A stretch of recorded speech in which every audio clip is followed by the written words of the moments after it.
আসসালামু আলাইকুম। নমস্কার বন্ধুরা, সহজ রেসিপি সহজ রান্না নিয়ে আজকে আমি চলে এসেছি সুগন্ধি গোবিন্দভোগ চালের খিচুড়ি নিয়ে। তো খিচুড়িটায় কী কী লাগছে আপনারা দেখুন। দু ভাঙা ছোলা, পেঁয়াজ, নারকেল কুচি, কাজু কিশমিশ, চিনি, লবণ, তেজপাতা, সাদা তেল আর হলো গোবিন্দভোগ চাল।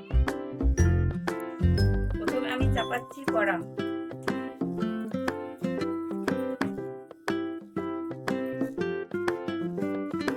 দিয়ে দিচ্ছি সাদা তেল,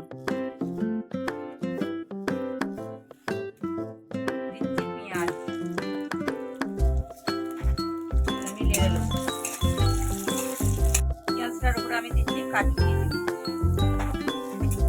কিশমিশটা আমি একবারে তুলে নেবো। এটাতে আমি চালটা, এই বাটিটার মধ্যে আমি চালটা মিশিয়ে দিয়েছিলাম, এই বাটিটার মধ্যে আমি 2 বাটি জল দেবো।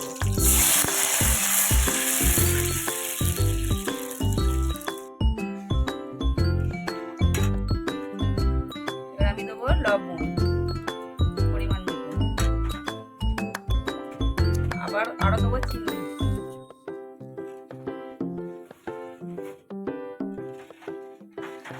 আর দেবো আলু।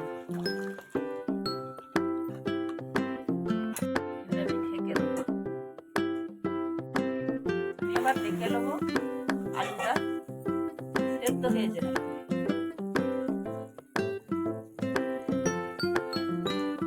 আলুটা সিজে গেছে, আমি এবার এর মধ্যে চালটা দিব।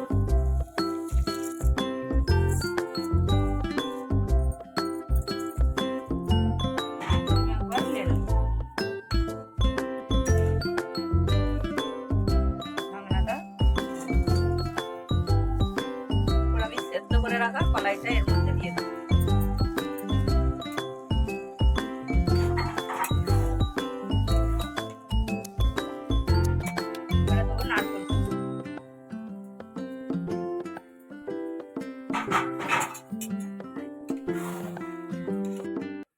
আর আমাদের রেসিপিটা ভালো লাগলে লাইক, কমেন্ট, শেয়ার করবেন।